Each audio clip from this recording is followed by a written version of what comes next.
Thank you for joining us today at Level 5 Listening. Today's webinar is an introduction to our program focusing on the fundamentals for understanding emotional and intuitive intelligence. Your presenters today are Dr. Todd Helvig, co-founder and executive vice president at Level 5 Listening, and me, John Bocker, founder and managing director at Level 5 Listening.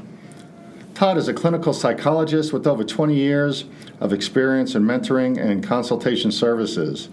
Having worked in the public as well as the private sectors, he specializes in leadership assessment and development, emotional intelligence, executive coaching, and organizational consultation.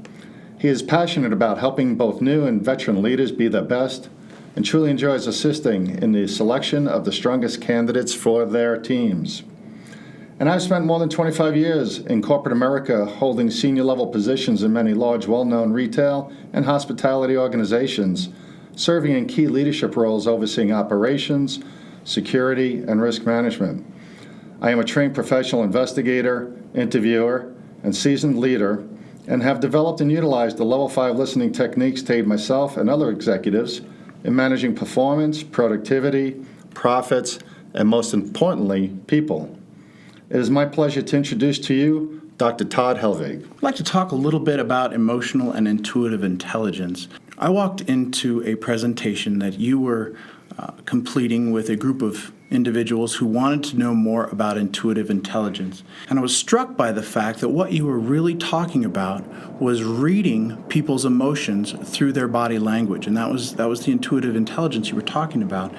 And it strikes directly from the emotional intelligence that I've been talking about and explaining for years. And when we talk about emotional intelligence, what we're really talking about is how well do people know themselves, understand the connection between their thoughts, their emotions, their memories, and their behaviors, and how that plays into the goals that they have in life and where they want to go.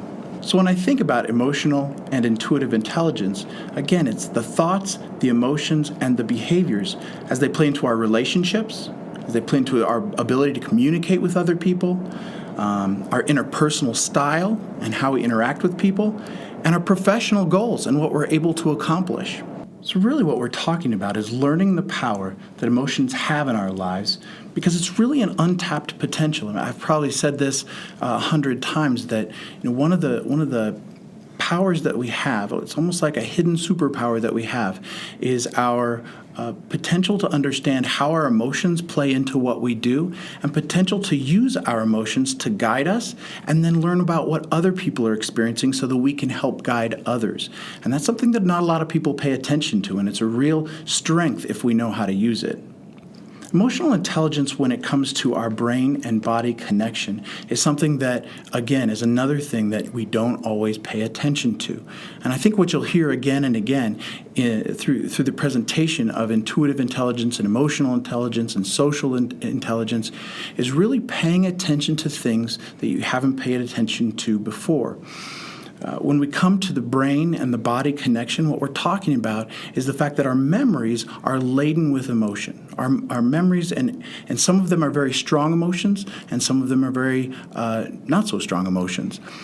On a very physiological level, our memories are connected to emotions, and our thoughts result from how we respond to our memories, and our behaviors then come from our thoughts. And so if you think about this cycle of our understanding of the way that we encounter the world every day, those thoughts and memories and emotions and behaviors are all interconnected.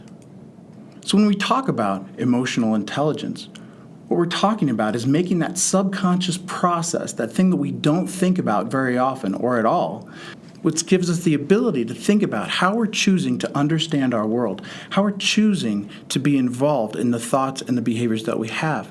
And the more that we can tap into that, the more now we're in the driver's seat and able to choose how we want to do things every single day, whether it be understanding ourselves, managing ourselves, understanding others, or influencing others and motivating others and inspiring others throughout the day. So why is emotional intelligence so important for business? Well, if you think about business, business is comprised of interactions between people. And if you know how you're experiencing the world, you're going to be able to better understand how other people are experiencing the world, which means you're going to have better decision making and you're going to encourage others to make better decisions. There's going to be less occupational stress. There's going to be less stress overall because people are going to better know how to communicate and interact with each other.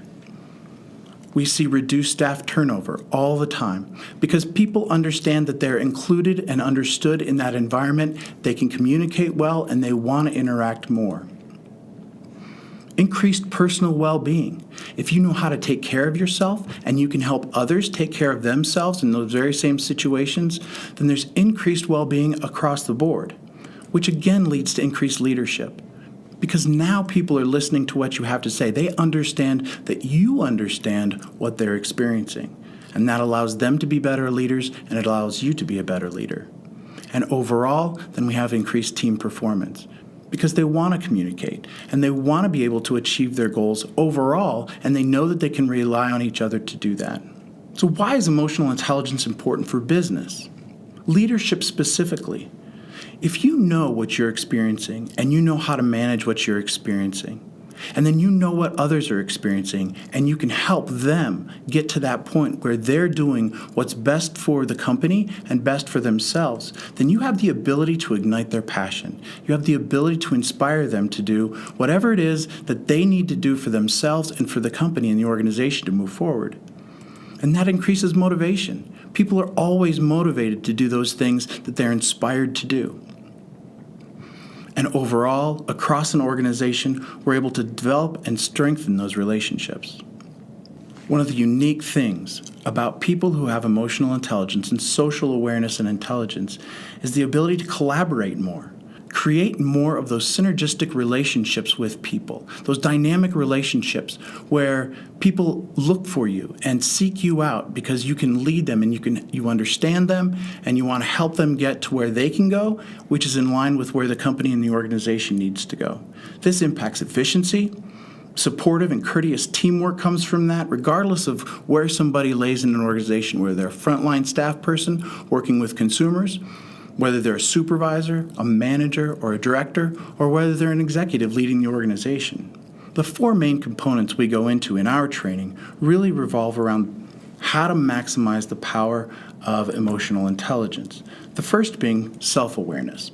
Self-awareness is really about knowing yourself. Now, a lot of people will say, look, I know when I get angry. I know when I get upset. I know when I'm happy. I might know when I'm getting anxious or what leads to my anxiety. But very few people think about consistently throughout the day what's impacting their behavior.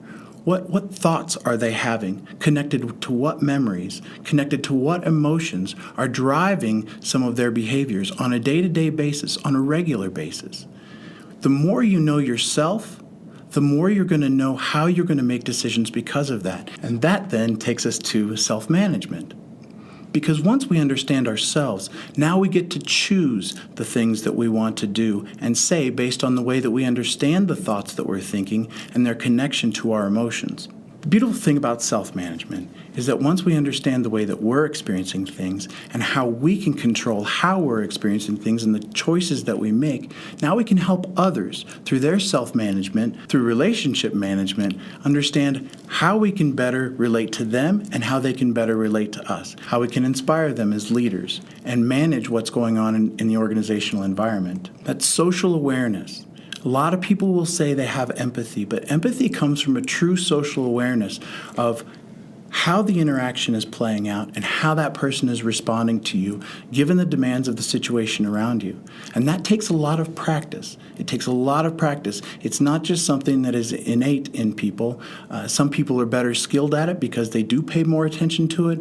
But part of that comes from practicing, understanding what is that situation like and what are other people experiencing in that situation. So just to recap, we're talking about self-awareness, understanding ourselves, self-management, being able to control how we're thinking and what we're doing in various situations, understanding how our emotions play into that, relationship management, understanding how our relationships with others are evolving, and then our social awareness and how different situations impact people overall and how we can then influence and motivate other people. And like I mentioned, this comes from practice. And a lot of times it comes from mentoring. It comes from being in the moment, understanding what's going on with you, and sometimes it takes that self-reflection that somebody else can give you from the outside looking in. What we do in some of our training is go so far as to videotape and experience different situations with people and then vet those situations and help people understand what they're experiencing and how they're interacting in that environment. And that allows that person or those trainees to really get an experience of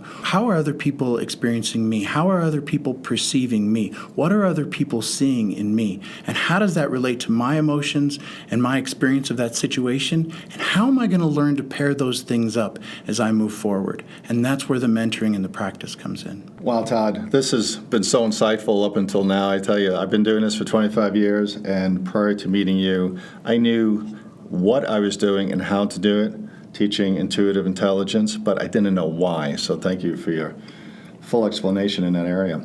As Todd has explained, emotional intelligence plays a major role in the body's ability to decisively communicate using emotions to create thoughts and subsequently to behaviors that are connected to those thoughts. It is then by way of our innate programming within our brains we intuitively direct our muscles to display our inner thoughts through our gestures, through body language, and through expressions.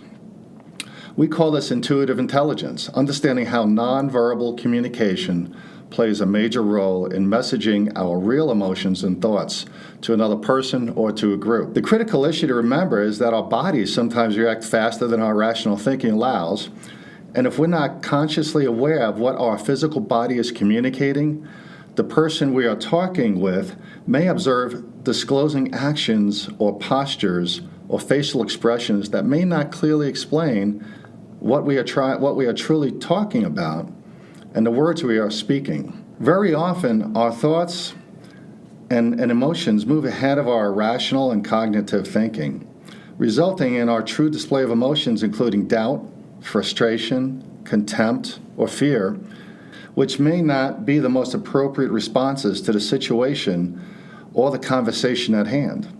Very often, we may be thinking one thing, but know we should be saying another. And unless we are in control of our emotional thinking and controlling the muscular responses from our thoughts, our bodies can send a much different message than what we would want the other person to see or hear. We must be very cautious then in our conversations with others and try to see it from their perspective, see what our body language is saying, and if our words and our actions are in agreement. Studies over the last 30 years have shown that up to 60% of our messaging is actually communicated through body language. So, a good way to see this more clearly, if you are new to intuitive intelligence, is to practice what we call reflexive visualization. Using this process, you basically imagine yourself to be the video camera recording an interactive conversation and try to visualize how you are using your hands or crossing your arms to show defensiveness or disagreement through your gestures. Understanding neurolinguistics is simply understanding which way our eyes should be moving in response to positive, negative, or creative thoughts when words are interpreted by the brain. This may sound complicated at first, but with practice and understanding, you can be able to interpret the responsiveness thinking by a person simply by watching the directions of their eyes in relation to the other parts of their body. We've mentioned expressions many times already, but to take it a step further, we want to emphasize the real understanding of displayed or emotions occurs through what we call micro-expressions, showing on the face that may appear for only a nanosecond. And if not trained properly, the average person will miss all of the telltale signs based on the conversations you are having. This gets really interesting. So to summarize, our conclusion on intuitive intelligence is this.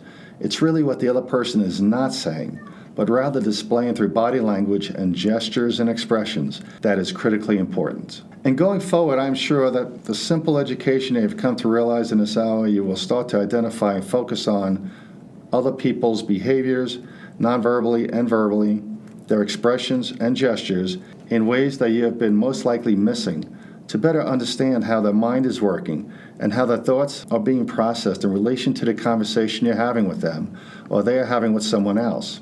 And if you want to see it in action today and use some of what you have already learned, just tune into any political interview and observe how the person being asked the questions reacts non-verbally prior to or after answering the question. This is really fun to watch. So to come back to how we pair emotional intelligence and intuitive intelligence, we have to think about how they play together. We think about how our thoughts affect our emotions affect our behaviors, especially those behaviors that are subconscious, especially those behaviors that we do nonverbally. And those come through when we do presentations, those come through in our receptiveness to others, comes through in our productivity with others, and it develops, and when we master it, can lead to trust, respect, and support from others. That nonverbal reaction to our emotions that's a result of our thoughts and our memories that we have. We open this presentation today by showing you that there are 5 levels to proficient listening. So let me take a minute to explain this program for you. First of all, we have found that repetition in coaching is the key to coaching one's behaviors. Level 1 listening starts off with us further explaining the history, theory, science, and fundamentals of studies, neuroscience, and the knowledge that is necessary to understand both emotional and intuitive intelligence. Level 2 takes the knowledge and applies it to specific and unique techniques, both emotional and intuitive. Level 3 is where the rubber meets the road.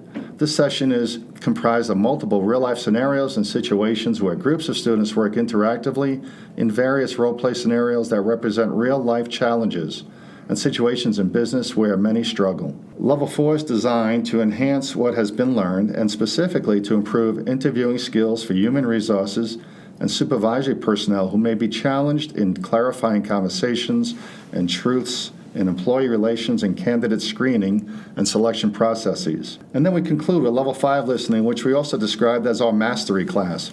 As a Level 5 student, you are videotaped with specific and relative scenarios whereby your communication skills are critiqued. We also include one-on-one coaching sessions with student-specific recommendations for real-life practice to achieve positive results and personal improvements. This level also includes up to 6 months of ongoing personal coaching to ensure competency and results in the new emotional and intuitive intelligence techniques.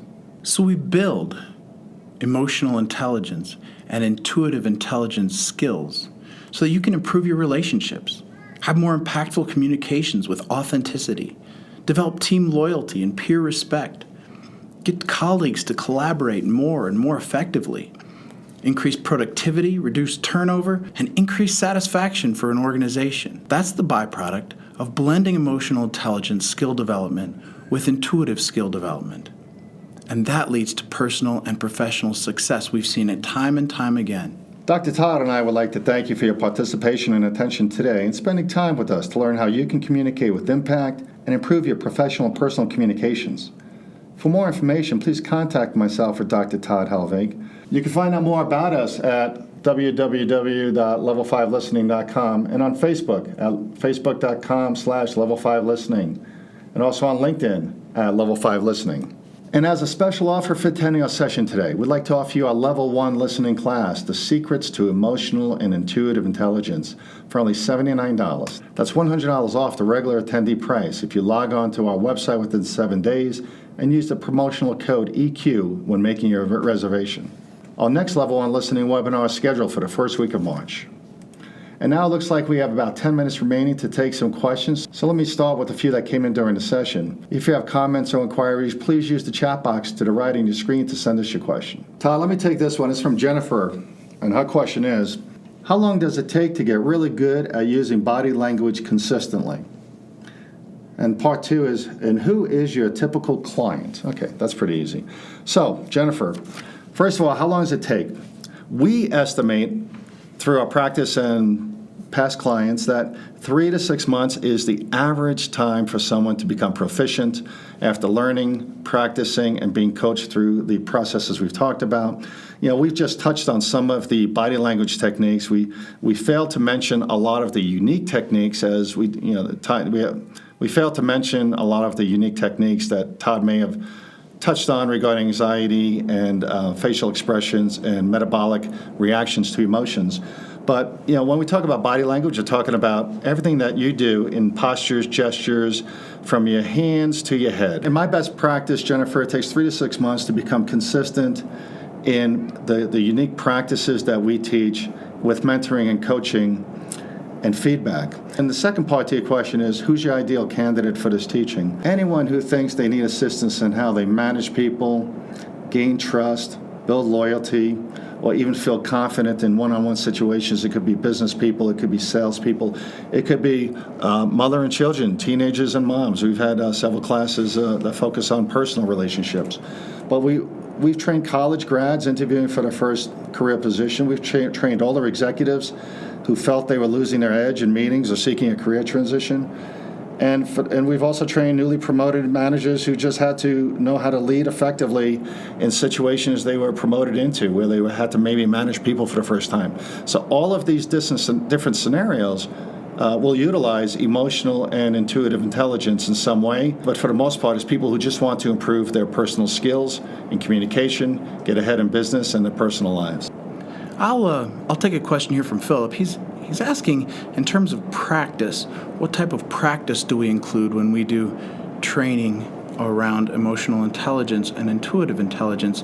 I think it starts from that very basic level of attention and awareness, and really thinking through how we process information, how we think through our memories and our emotional connections to those memories, how those memories then influence our thoughts, and how those thoughts then affect our behaviors. And it's taking a real introspective look at ourselves. And once we develop that self-awareness, then practicing the management of it. Once we practice the management of it, then we're getting into some of the intuitive skills. Well, what do we see in other people? How do we see other people responding? What can we see on their faces? What can we see through their body language? What can we see through the way that they use their eyes and their expressions? Because those are the telltale signs that it's very difficult to control. And yet they're directly related to our emotions. And so when we see people doing that, we can read their emotions. And then we have some more information on how to interact with that person in a way that can, again, inspire them, motivate them, develop their relationship with us. Hey, Todd, I've got a whole bunch of questions coming in on this topic. So let me take one from Scott. And Scott asks, how effective is using this new information in an interview process, seeking a new position, and what are some of the things I should be alert to as a novice? All right, Scott, this is a great question. Like I said, many have asked us. So first of all, if you've listened and you continue to educate yourself with our strategies and unique training and teachings, I can almost guarantee you that you will nail the interview. And what I mean by that is you're not going to go in and create any false impressions, but rather you'll safeguard yourself against all the emotional distractions and unknown landscape, as we say, as you sit and face someone, not meeting them before, not knowing who they are or how they react to things. So knowing all these different body gestures, micro-expressions, and nonverbal skills, I will say you'll use those skills to be, first of all, one, more alert to the situation. You'll be more in tune with yourself through self-management and self-awareness that Todd spoke to earlier. You'll use your reflexive visualization to understand how you look to that person you're facing in the interview. You'll know how to look professional. You'll be cognizant of how you appear to the other person. If you look like you're suffering from anxiety, if you look confident, if your body language is appropriate. And mostly, you'll be able to create a relationship. You'll be able to create an emotional relationship with that person by finding some commonality and understanding what we're talking about, while that other person may not know the insights you've learned today. And then you'll be able to stay open-minded, I think, to the anxieties that affect people during interviews, or the confusion that sometimes causes people to panic. Knowing all of that through self-management, self-awareness, and then utilizing the right skills you've learned, you should be able to fly through that interview feeling very confident with the outcome. Jason's asking me, how reliable is the study of neurolinguistics and eye movements? Well, Jason, I'll be very honest with you. The study itself is much like brain science. There's much theory and there's much practice, but I think we're far we're a long way away from decisively understanding exactly how the brain functions and all of the neurons and synapses activity that make everything else function, from our emotions through our thoughts and through our physical behaviors. But what I will say, Jason, is that enough studies and practice have been documented to show that there is definitely consistency in the way a person's eyes will move in response to different thoughts they have related to honesty, dishonesty, deceit, positive and negative emotions and memories, as well as the way they create memories from recall versus create memories from somewhere else out there that may not be relevant to the truth. So with that being said, I would say we rely heavily on neurolinguistics in our presentations and our training with interactions with business people and at home. Okay, well, I think we've about run out of time. I want to thank everybody for joining us today. It's been a great opportunity for us to talk a little bit about what we're doing with Level 5 listening. I hope that you take into consideration some of the things we've talked about and how that might be valuable in what you're doing, whether it's professionally or personally, and how this might be a valuable experience for you to have to get more information about how you can increase your ability to read people, to understand yourself, and how to move forward as a leader and as a mentor to others. We really encourage you to look through our material and see what more we have to offer. So everyone, please visit us again on level5listening.com. Sign up for our webinars and newsletters and our secrets to intuitive and emotional intelligence. Like us on Facebook, and we hope you have a great and intuitive and emotionally confident day. Thanks, everybody.